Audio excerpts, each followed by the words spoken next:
Muy buenos días, apreciados amigos y hermanos. Bienvenidos a este momento precioso del estudio de la palabra de nuestro Dios. Queremos iniciar una serie de estudios del libro de Apocalipsis. Esta semana anterior estudiamos el capítulo 1 y resaltamos en este capítulo algo bien importante que anuncia este libro, que a veces no parece atractivo para multitudes, pero que contiene promesas maravillosas para nosotros, fortaleza, consolación en este tiempo de angustia que nosotros estamos viviendo. Y el versículo del capítulo 1, el versículo 4 dice: dichoso el que lee y los que oyen las palabras de esta profecía y guardan las cosas escritas en ella, porque el tiempo está cerca. Así que si usted, amigo y amiga, hermano, lee, oye y guarda las cosas escritas en este libro de la palabra de Dios, designado como el Apocalipsis, usted será dichoso, dice aquí, porque el tiempo está cerca. El propósito de Dios acerca de las profecías es marcarle el rumbo a los hijos de Dios, de manera que los acontecimientos no les toman por sorpresa y estén preparados, para que cuando estas cosas sucedan, ellos puedan decir: es palabra de nuestro Dios que había de cumplirse, y que las estemos esperando con fe, con confianza. En este precioso libro Jesucristo se identifica como el que era, el que es, el que ha de venir, el alfa y la omega, en este capítulo 1, y lo encontramos ubicado en el lugar santo del santuario celestial, entre los candeleros, entre los 7 candeleros. Ahora, luego que hemos repasado un poco la semana anterior el capítulo 1, teniendo en cuenta que el Señor está allí en el santuario, y sabemos que está allí para interceder por cada uno de nosotros según el libro de Hebreos capítulo 8 y capítulo 9. Está para ofrecerse en propiciación por nuestros pecados. Esa es la obra de Jesús. Que toda oración que nosotros elevemos, toda plegaria, toda necesidad, tiene un curso en el que llega al lugar santo del santuario celestial. Aunque sabemos muy bien que ya Jesús no ocupa por la profecía el lugar santo, sino el segundo departamento del santuario, el lugar santísimo, donde el sacerdote entraba una vez al año para oficiar el día del juicio, lo que conocemos como el Yom Kippur. Muy bien, pero pasemos al capítulo número 2 de esta semana, y ahí vamos a encontrar un mensaje a 7 iglesias que están esparcidas por el Asia. Todos concordamos en que estos son periodos que la iglesia habría de transcurrir, de pasar a través de la historia. Hoy este día nos toma especialmente la iglesia de Éfeso, que es el primer mensaje del capítulo 2 del libro de Apocalipsis. Ahora, ¿qué dice aquí, hermanos? Leo para ustedes. Escribe al ángel de la iglesia en Éfeso, el que tiene las 7 estrellas en su diestra, el que anda en medio de 7 candeleros de oro, dice esto. Nuevamente Jesús se vuelve a identificar como el que está entre los 7 candeleros de oro. Quiere confirmarnos a nosotros con esto, hermanos, que Él se encuentra intercediendo por nosotros, como dije anteriormente, en el santuario celestial. Y eso debe de consolarnos a nosotros, que tanto necesitamos de la intercesión, de la mediación del Señor Jesús, a fin de que nuestras oraciones sean contestadas y que sean recibidas y contestadas. Entonces ahí se nos asegura el lugar donde Cristo se encuentra para en este periodo de la iglesia, que se ubica desde el desde el año de la era apostólica, de los discípulos cuando salieron a predicar este evangelio, hasta el último de ellos que falleció en alrededor del año 100 de nuestra era.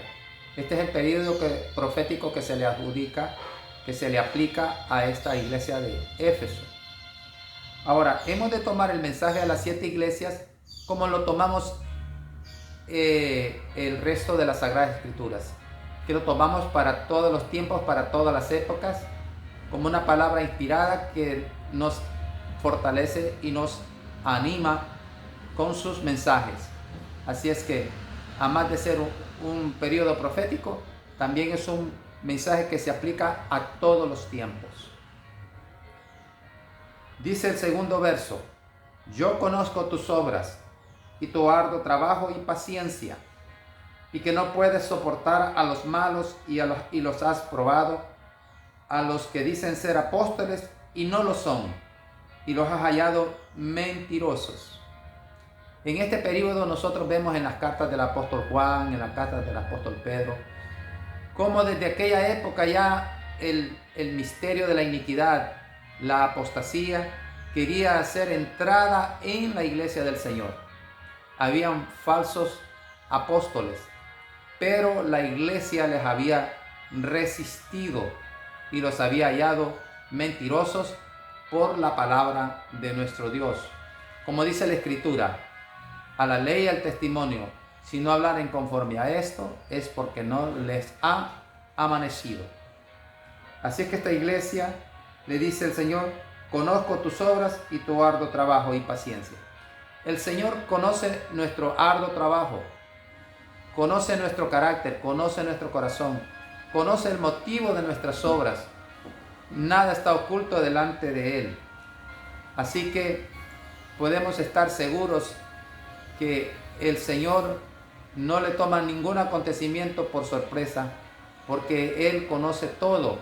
Y esto es maravilloso para nosotros, porque ningún acto de injusticia o de justicia pasa desapercibido delante de Él, porque Él lo conoce todo.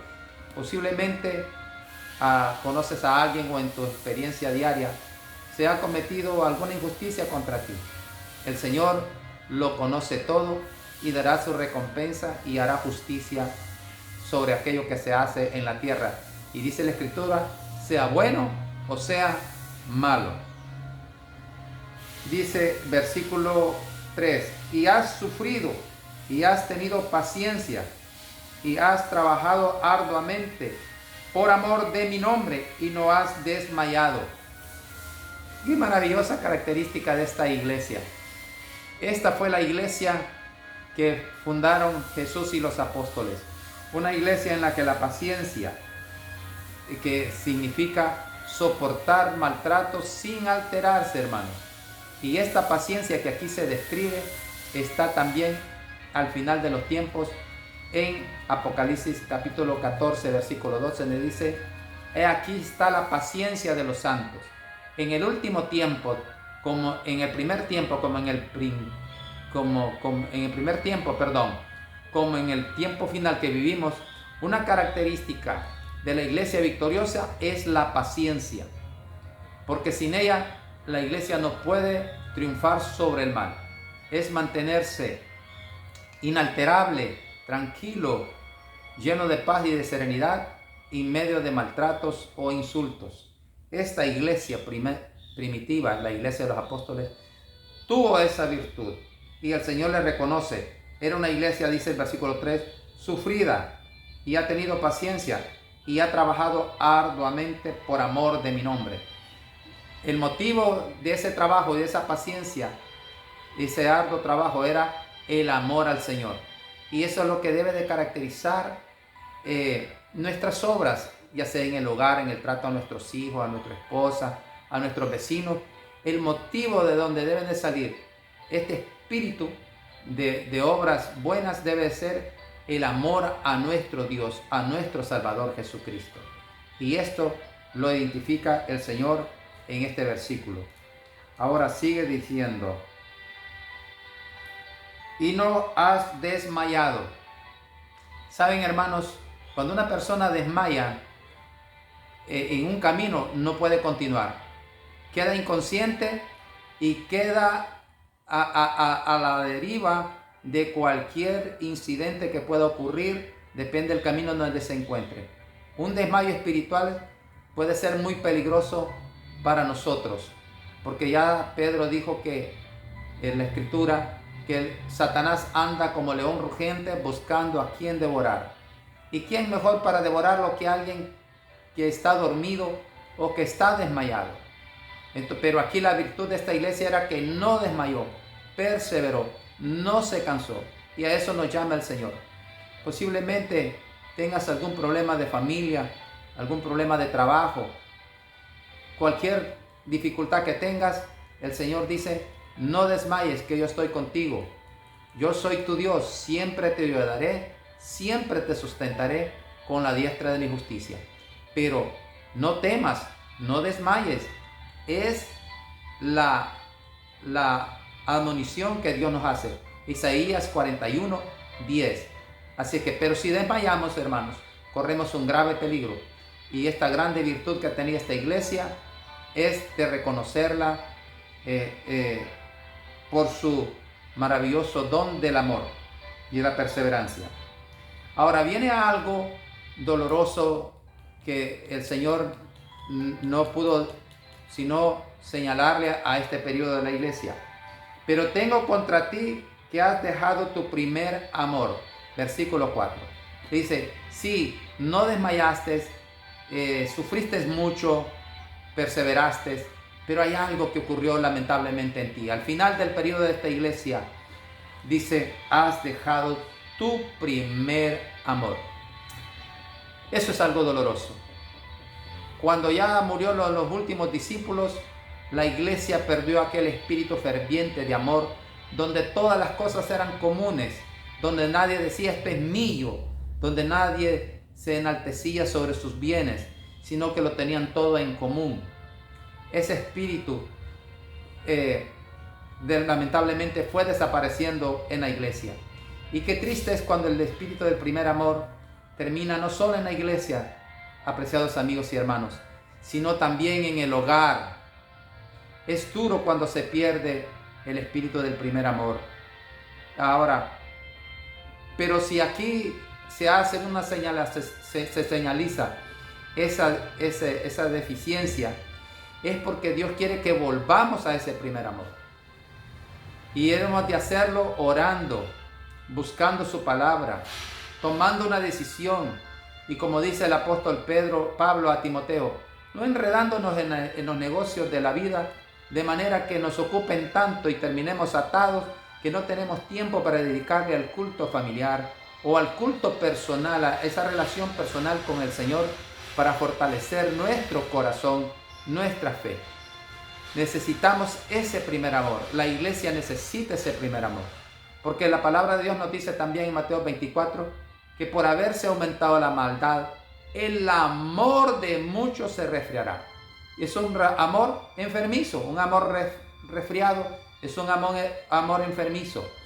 Y un amor enfermizo significa que las personas han perdido la compasión, la misericordia, han perdido la paciencia, han perdido la cortesía, la amabilidad. Nuestro mundo está caracterizado por eso ahora en nuestros días. Así es que no solo allá se perdió el primer amor, sino hoy en nuestros días vemos escenas desgarradoras, de cuadros muy tristes que jamás creímos que podíamos ver, pero ahí están delante de nuestros ojos. Y ahí está la exhortación: regresemos al primer amor mediante una comunión más estrecha con el Señor, entregándole la mañana, al mediodía, a la tarde en oración nuestra vida, pidiéndoles que nos dé de su espíritu a fin de fortalecernos y caminar con Él, como Él dice: anda delante de mí y sé perfecto. Fueron las palabras de Dios a Abraham cuando le hizo su llamado allá en su tierra natal: anda delante de mí y sé perfecto. Y eso es lo que Dios quiere de nosotros como familia, como individuos, que andemos delante de Él, es decir, apartados y temerosos. Luego dice: Recuerda por tanto dónde has caído y arrepiéntete. O sea, recuerda dónde comenzaste a apartarte de mí. ¿Qué te hizo alejarte de mí tanto que perdiste ese amor? Hermanos, hay muchas cosas que reparar en el hogar, en nuestros hogares, en el trabajo, en las relaciones sociales. Recordemos a dónde nos apartamos. Y dice, arrepiéntete. Es vuélvete. Del camino que llevas, regrésate. Y regresa a mí, dice el Señor. Por lo tanto, arrepiéntete. Noten ustedes. Recuerda de dónde has caído y arrepiéntete. Y haz las primeras obras. Haz las primeras obras. Entonces, si yo, por ejemplo, me disgusté con mi esposa, con mis hijos, con mi vecino, con mi amigo, una primera obra sería pedirles disculpas, pedirles perdón, reconciliarme con ellos. Eso es volver al amor. Humillarme, dejar la altivez de espíritu, dejar el orgullo, dejar todo aquello que me impide tener una relación de amistad, de armonía con los demás. Este mensaje de la iglesia de Éfeso es un mensaje precioso en este libro de Apocalipsis. Por lo tanto, recuerda dónde has caído y arrepiéntete. El mensaje del Evangelio, hermanos, desde el primer capítulo hasta el último, es un mensaje de arrepentimiento. Es un mensaje donde Dios le dice al hombre, vuélvete a mí. Comienza allá en el Edén cuando el Señor le dice a Adán, ¿dónde estás? Ahí le está diciendo, vuélvete. Adán se escondió y la humanidad se esconde de Dios. Y el Señor les dice, vuélvete a mí. Volveos a mí, dice el Señor por los profetas, y yo me volveré a vosotros. ¿No es eso maravilloso, hermanos? Ahora, dice, haz tus primeras obras, o sea, en camino de reconciliarte con tu familia, con Dios, porque si no nos reconciliamos con nuestra familia, con nuestros hermanos, amigos y vecinos, no nos estamos reconciliando con Dios tampoco. Así es que por ahí debe comenzar esa obra de restaurar el primer amor. Y luego dice, pues si no lo haces, vendré pronto a ti y quitaré tu candelero de su lugar si no te hubieres arrepentido. ¿Qué significa quitar el candelero? Si ustedes se recuerdan, hermanos, las parábolas de las 10 vírgenes, ellas tenían lámparas, pero ellas durmieron. Y llegó el esposo y se asustaron. Y unas tenían aceite de reserva, otras no, las 5 sí y otras 5 no. Las insensatas no se habían preparado. Aquí se dice, hermanos, que quitará el candelero de su lugar. El candelero es la lámpara con la que alumbra. O sea, si yo te estoy rogando y rogando que te vuelvas a mí y no te vuelves, quitaré esa luz de ti. Esa luz que te llama al arrepentimiento, esa luz que te llama a reconciliarte con la familia, con los amigos, conmigo, dice el Señor.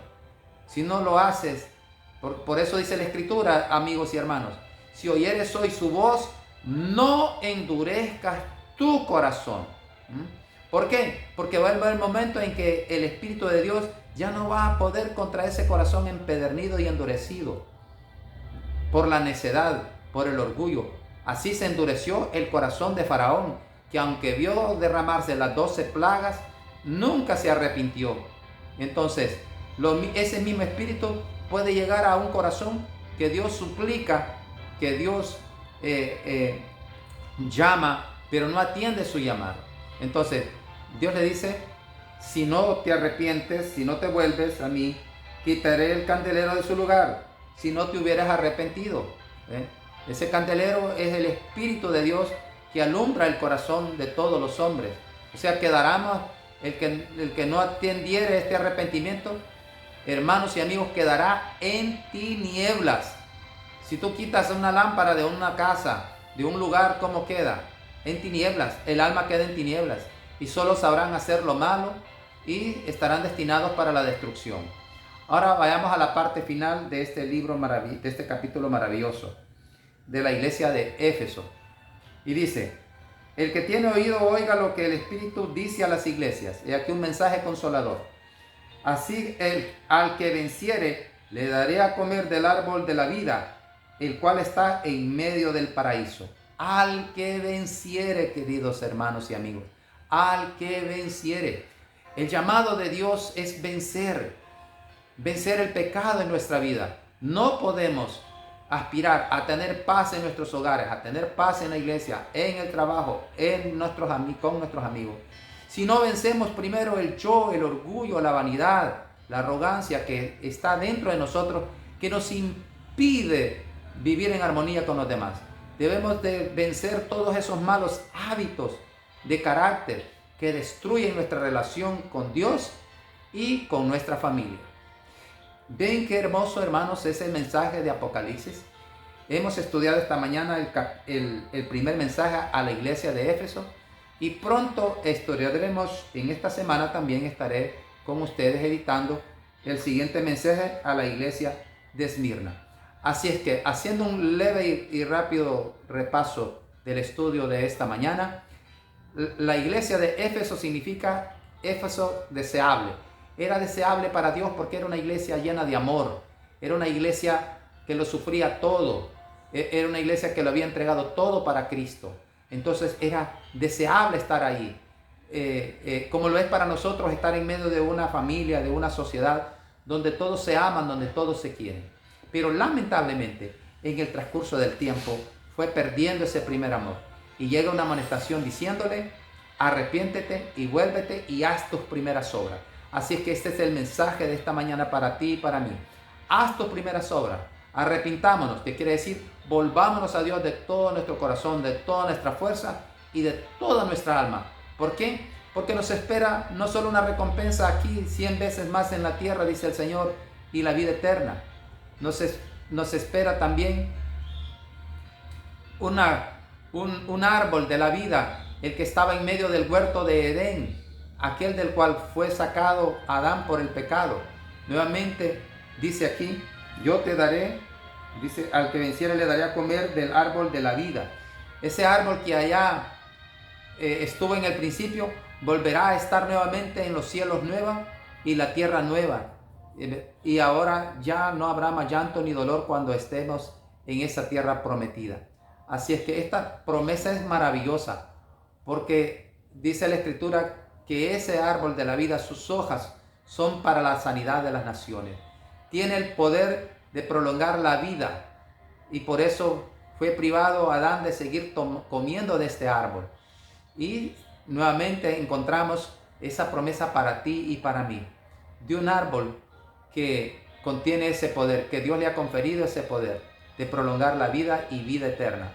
Ahora, la vida eterna es Cristo Jesús, pero Él la transmite a través de las hojas de este árbol, como dice Apocalipsis. Que Dios te bendiga esta linda mañana, este día, y que esta meditación, esta reflexión nos ayude a entender que el mensaje de Apocalipsis es un mensaje de amor, de misericordia, es un mensaje en el que Dios quiere que nos volvamos a Él y que tengamos ese primer amor con que una vez vinimos a Él. Que Dios te bendiga, es nuestro deseo y nuestra oración.